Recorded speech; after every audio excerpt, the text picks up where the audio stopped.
সারা বছর অপেক্ষায় থাকি কবে এই দিনটা আসবে আর কবে এই রেসিপিটি তৈরি করব। আসসালামু আলাইকুম প্রিয় দর্শক, কেমন আছেন? আশা করি যে যেখান থেকে ভিডিওটি দেখছেন আল্লাহর রহমতে সুস্থ আছেন, ভালো আছেন। আজকে আপনাদের মাঝে নিয়ে এসেছি স্বাদে অতুলনীয় টক ঝাল মিষ্টি জলপাইয়ের আচারের রেসিপি। এটি আপনারা ডাল, খিচুড়ি, সবজি, ভাজি, ভর্তা যে কোনো কিছুর সাথে খেতে পারবেন, আবার এমনিও খেতে পারবেন। এটা খেতে অসম্ভব মজার। ঘরে থাকা উপকরণ দিয়ে তৈরি করে নিতে পারবেন এই মজার আচারের রেসিপি। চলুন তাহলে এই রেসিপির কাজটি শুরু করি। আর রেসিপিটি ভালো লাগলে পেজটি ফলো দিয়ে দেবেন আর চ্যানেলটি সাবস্ক্রাইব করে পাশে থাকবেন। জলপাইয়ের আচারটা তৈরি করার জন্য এখানে নিচে প্রেসার কুকার, আর এই প্রেসার কুকারে আমি জলপাইগুলো সিদ্ধ করে নিব। আপনারা চাইলে হাঁড়িতে বা কড়াইতে সিদ্ধ করে নিতে পারেন, কিন্তু প্রেসার কুকারে সিদ্ধ করে নিলে তাড়াতাড়ি সিদ্ধ হয়ে যাবে। যার কারণে আমি প্রেসার কুকারে সিদ্ধ দিচ্ছি।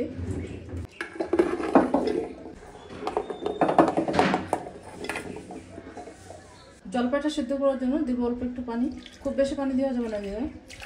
এখন এর মধ্যে দিব লবণ, দিয়ে দিলাম লবণ, সামান্য একটু হলুদের গুঁড়া। এখন এর মধ্যে দিব আস্ত রসুনের কোয়া। এখন এগুলো সিদ্ধ করে নিব।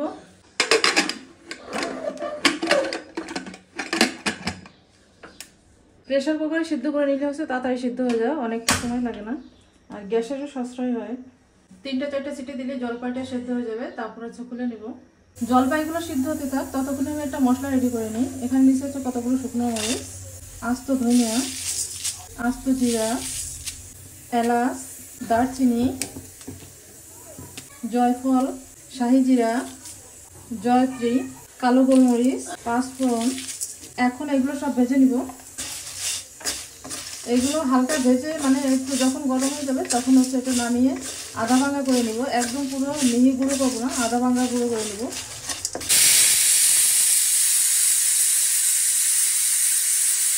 জলপাইটা সিদ্ধ করে নিয়ে গেছে। এখন এই জলপাইগুলো একটু ম্যাশ করে নিব। আর এই জলপাইয়ের পানি কিন্তু আমি ফেলাই দিছি। জলপাইয়ের পানি কিন্তু রাখা যাবে না। জলপাইয়ের পানি থাকলে কিন্তু আচারটা ভালো হবে না, আচারটা নষ্ট হয়ে যাবে। তাই জলপাইয়ের পানিটা কিন্তু ফেলাই দিতে হবে। আর এটা গরম অবস্থায় ম্যাশ করে নেবেন, ঠান্ডা হয়ে গেলে কিন্তু শক্ত হয়ে যাবে। তাই গরম অবস্থায় এটা ম্যাশ করে নেবেন।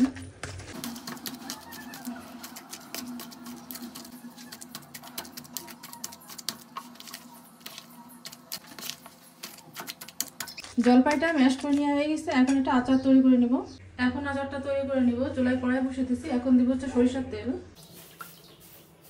এখন ওই তেলের মধ্যে দিব তেজপাতা, আস্ত পাঁচফোড়ন। এগুলো হালকা একটু গরম করে নিয়ে এখন এর মধ্যে দিব মশলা। দিয়ে দিলাম রসুন বাটা, আদা বাটা, লবণ, মরিচের গুঁড়া। এখন এই মশলাটা ভালো করে কষিয়ে নিব। মশলাটা ভালো করে কষানোর জন্য দিব সিরকা।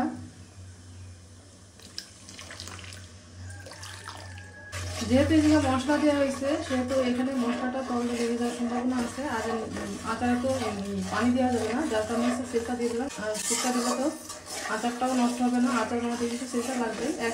একসাথে দুটোর কাজ হয়ে গেল। এখন এই মশলাটা ভালো করে কষিয়ে নেব।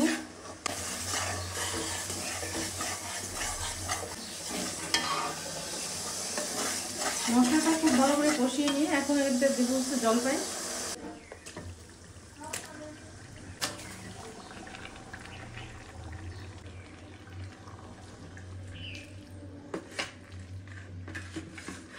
আর এখন এর মধ্যে দিব তেঁতুলের পাল।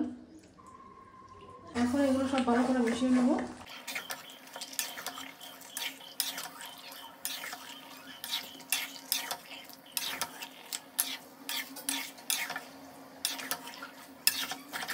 এই সব কিছু ভালো করে মিশিয়ে নিয়ে এখন এর মধ্যে দিব চিনি। দিয়ে দিলাম চিনি। আপনারা এখানে চিনির পরিবর্তে গুঁড়ো দিতে পারেন। এখন এগুলো সব ভালো করে মিশিয়ে নেব।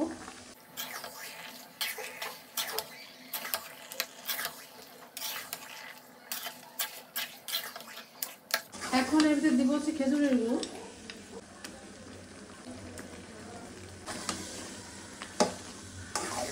খেজুরের গুড়টা দিলে ফ্লেভারটা অনেক সুন্দর আসে, যার কারণে খেজুরের গুড়টা দিচ্ছি।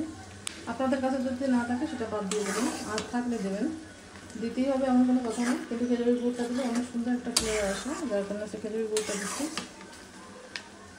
এখন এটাকে নেড়ে চেড়ে টানিয়ে নিব। আর আচারটা কিন্তু অবশ্যই লবণ, টক আর মিষ্টি চেখে দেখবেন। যদি কোনোটা কম হয় তাহলে কিন্তু খেতে ভালো লাগবে না। মিষ্টি কম হলে খেতে ভালো লাগবে না, আর লবণ কম হলে কিন্তু খেতে ভালোই লাগবে না। তো সবগুলোই আপনারা হচ্ছে চেখে দেখবেন, চেখে যেটা প্রয়োজন মনে হয় সেটা দেবেন আবার।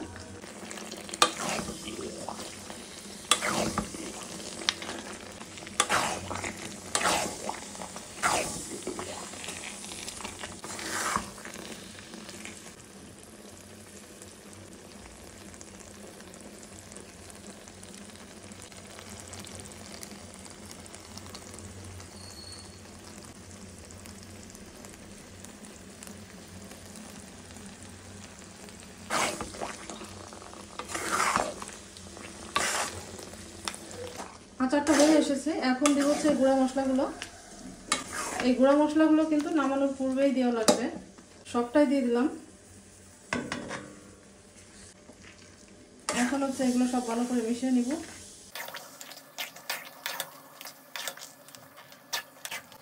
এই গুঁড়া মশলাটা দেওয়ার পরে এত সুন্দর একটা ফ্লেভার বেরিয়েছে, মানে একেবারে মানে ঘরটাই পুরো গন্ধে ছড়িয়ে গেছে।